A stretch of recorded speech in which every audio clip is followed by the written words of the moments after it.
Will you please pray with me? Lord, may the words of my mouth and the meditations upon all of our hearts be worthy in your sight, my rock and my redeemer. Amen.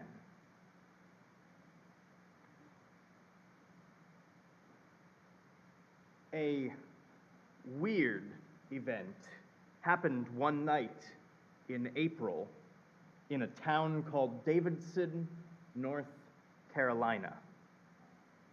This rich little college town full of private schools and upscale neighborhoods went to sleep one night and awoke the next morning to something that scared them. In one of their local parks, there was a man asleep on the bench, huddled under a blanket. The people of the neighborhood were unnerved. Where did this man come from? But most importantly, they feared for their safety. They couldn't have their kids going to school with an unknown man on the loose in one of their neighborhood parks. One of the nervous neighbors drove by the man, who continued to sleep on the bench as she passed. She wasn't able to get a good look at the man, so she called the police. The police arrived and attempted to wake the man, telling him to move along. But the man didn't move. In fact, he was cold and stiff. From underneath the blanket, only his feet stuck out. And through those feet were two holes from nails driven through them. The mysterious man that had frightened so many was Jesus, a statue of Jesus, to be precise, put up in the park by a local church the previous night. Someone had called the cops on Jesus because he made them uncomfortable. The neighbors still reacted negatively, even after the news. They felt the statue was creepy and felt it was an insult to the Son of God to show him curled up on a bench. But worst of all, and I quote, they worried it would demean the neighborhood.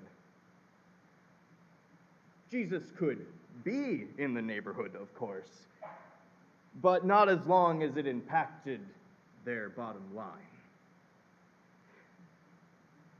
Homelessness is a contentious subject no matter where you go. I mean, people who are homeless are fine as long as they aren't near us.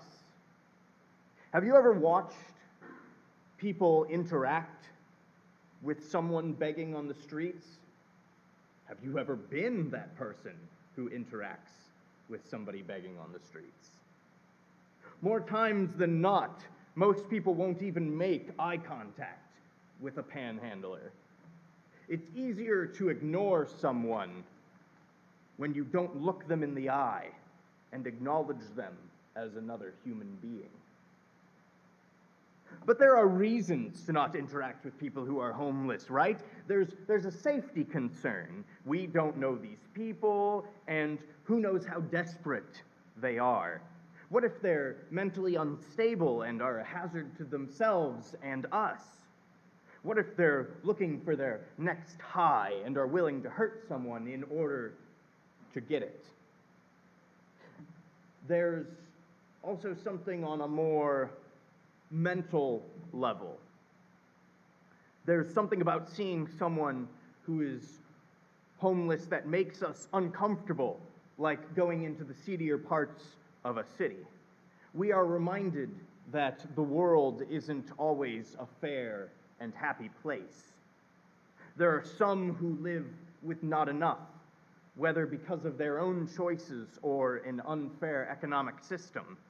And there is a distinct possibility that the wheels of fortune could have swung the other way, and it could be us with our heads down, begging for others' charity. Even people who are homeless that aren't on the street are better out of public sight in our mind. Homelessness brings property values down, which is why many people protest homeless shelters or food pantries when they pop up in neighborhoods.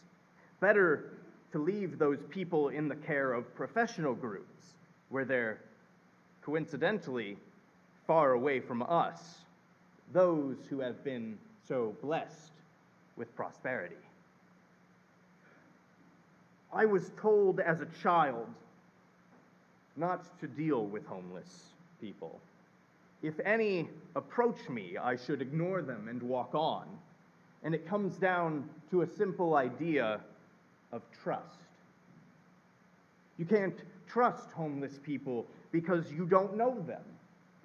They may try to take your money. And even if you give them money, you don't know what they will use it for.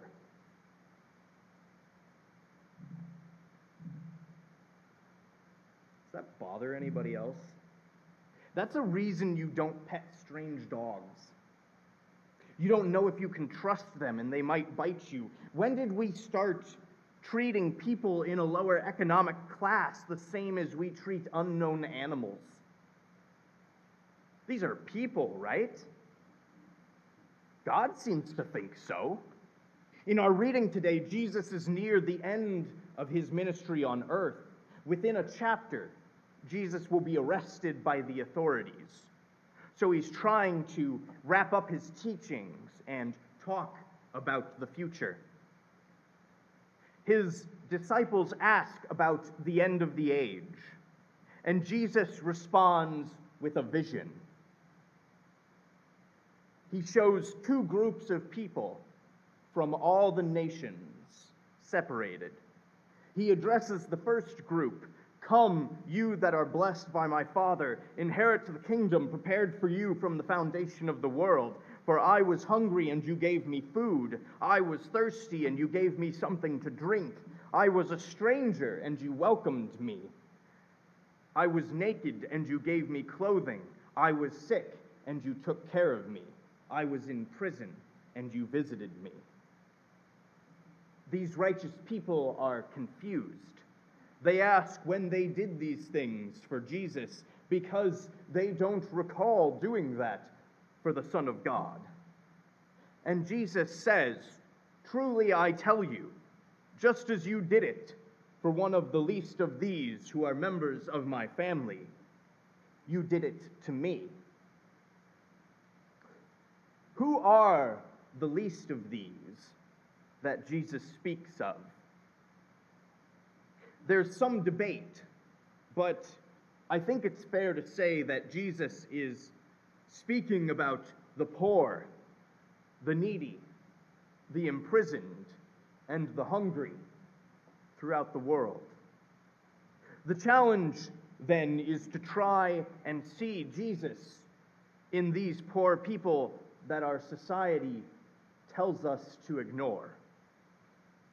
What if we tried to treat our neighbors as we would like to be treated, even those whom we may not trust? What if we helped those in need, unaware if we were entertaining angels or not? The Gospel of Matthew makes it quite clear that this is the way God plans to judge people, based on whether they lived out their faith and helped those in need as if they were God incarnate himself. You have to ask yourself, are you doing what you can? If your life ended right now, would Jesus praise you for your acts towards the least of these throughout your life? Now, I can imagine possibly what you are thinking. There are some people out there who are dangerous or scam artists who are willing to use the kindness of others to get ahead. Do we really open up our doors and our lives and risk getting hurt?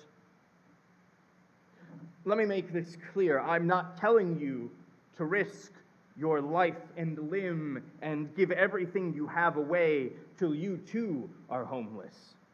Not everyone is fit to just give up their current life to change someone else's.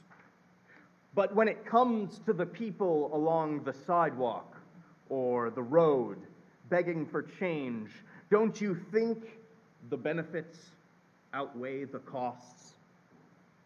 Sure, they could use the money for something less than ideal, but let's try looking at it another way. When you give someone money in a card for a birthday, a special event, normally it's a gift. You may intend them to use that money in a certain way, but the nature of a gift is that the person can use the gift in whatever way they want. Think of money you give to someone on the street the same way, as a gift. It's their decision to do what they want with it. That way it's not you taking pity on someone lesser than you. It's you acknowledging them as a person and giving them something to show care and affection as a neighbor. If you don't even trust that, give a gift to a professional resource or charity that will use the money the way you intend. But don't give up on a group of people just because some take advantage of that trust. That's the same thing as abandoning Christianity because some Christians don't live up to the Christian message or even take advantage of it. There are many who need our help. And we can't let our fears and doubts make us give up on Christ's ministry just because it's uncomfortable. Outside of this church, you probably all walked past it. On our wall, it says, "Care for the poor." This is a tenet of Jesus' ministry and something that the church should live into. We are not just called to love our neighbors that are like us in economic standards or class or race or ideals, but all our neighbors, especially the ones that have been cast out by society. It may put us in uncomfortable situations, like caring for someone we are uncertain if we can trust. But we also know that what we do for the least of these, we do for God. Amen.